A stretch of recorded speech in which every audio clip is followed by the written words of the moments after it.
chỉ bay ule when chu Sooji kan ron Siamdan na chumia tel tor te chu Almond Cashewnut le grape ro heng te kan lo chan sin don ani kan dry fruit so po he kan lo chan zo to a he hi kan kang don ani ti hian khi hian ka kang don na du chuan tel po kha man thei tho ani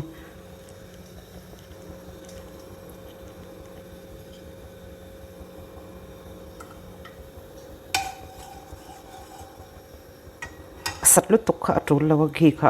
a ut a lo oma awang khan alum deuh ther ther khanin ti hianin ka zuk chok hmui ve don ani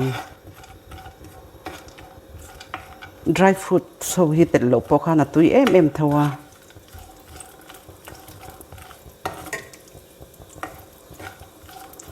ta hianin grape ro hi ka zuk tel don ani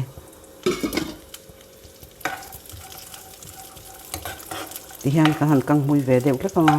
ati tui bi ka hei hianin zuk se fu te po khanin a hel ai kha chon a hmui hi tui em a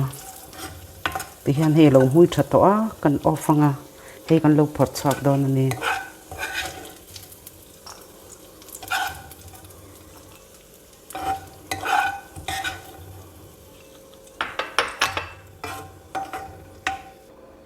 ti hian hei kan dry fruits po kan lo kang zo to a hemi kan na thir bela tho hianin Sooji kha kan kang don ani Sooji hi hei no khat ka mang dona chuan khami atel tor kha no chan ve hi bonute Ghee hi ka mang don ani Ghee aya khan tel te po kha man thei ani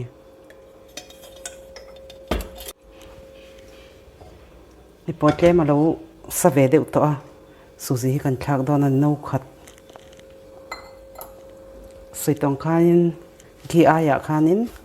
tel te po kha man thei vek tho ani hi kan lo chok mui don ani a sen deuh thap thleng khanin ti hian mei hi medium flame a hianin ka da a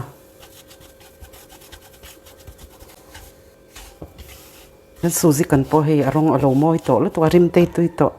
ta hianin chini hi no khat king lo deuh ka zuk tel ani Sooji kha no khat ka siama chu ta chuanin chini hi no khat king lo deuh ka tela kha chu adu tam deuh chuanin a tel nem thei vek ani hei ti hian kan lo chopot le don ani chini hi kan chok tu yanga arong hi hei a hianin arong a uk thleng khanin kan chok don ani tianga Sooji han siam te hian tui em a rim hi a hmui tui lu to ka ti hianin siam hi ol sam box ya a tui em box ya ti hianin cho char char tur ania arong te po ko lo nal to lu to ka hei a hian kan la chok ok deuh don ani khu arong po hi lo moi to khop me chini po aron tui chho ve aron tui ve tan to a arong khuti khwanin hei a hian aron uk le don ani caramel Sooji han siam hi chuanin tem chuanin han chaw rei deuh te po nga ya ma ro chu atui big em a Sooji pa ngai ai hi chuanin a hmui em ani arim te hi atui lu to ka khami chini rim nen Sooji lo in kang khang nen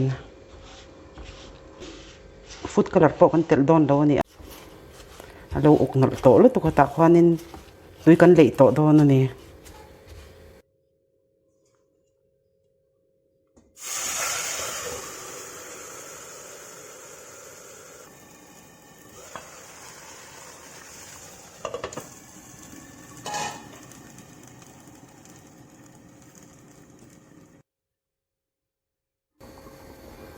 ta hianin tui kha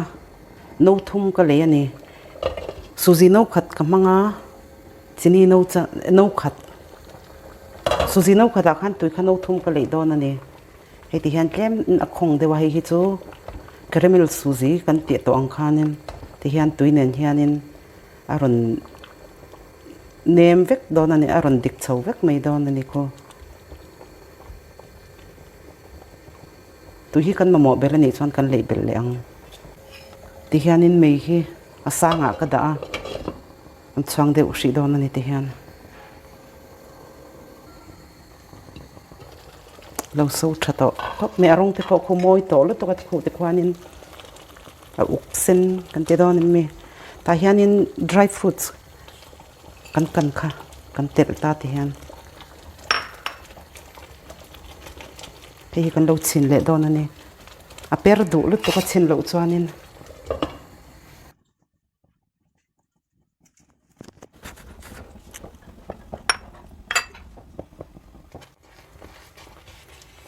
tui kha no thum ka tela Sooji no khata no tui no thum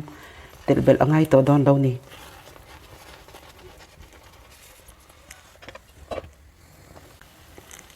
kan Sooji kan po hi tui hi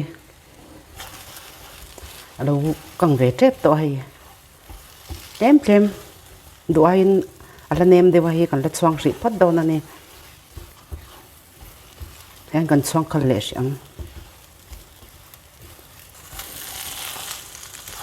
ti hian tui po lo hul to a thirbel mong te khun eni langin ti khwanin kan han chaw rwal he na fai ngal vek ta aswan thei to ti na ne hi tui om to lo a kan lo la chhuak to dawn ani kan han off anga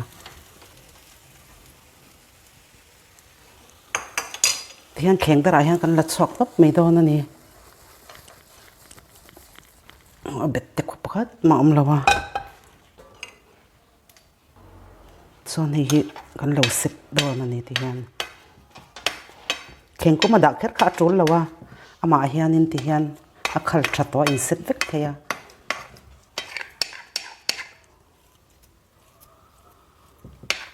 a bial du chuan a bial khanin a sip mai theya tung du tan tung akilli nei ang te khanin sip theya ni ti hian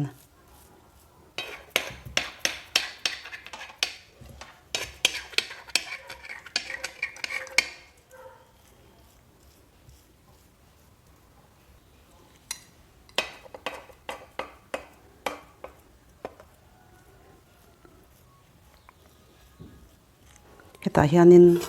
almond kha zuk tel dawn ani pum nga vel kha ka changsi na ti hianin ti hin bek ve deuh hlek anga ya a Sooji a khwanin azuk in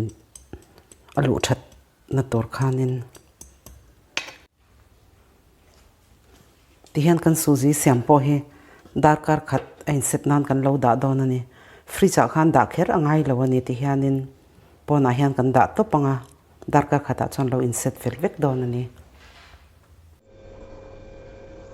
ti hian hei Sooji caramel kan siam po hi darkar khat chu lo ni to kan han zai dawn ani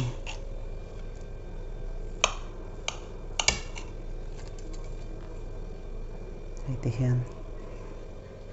grape ro khane hei hei ni hi Sooji caramel kan siam chu thain ti zong te ni chuan in lo siam ve dawn ani a ka chinal min lo thlir saka wangin ka lo me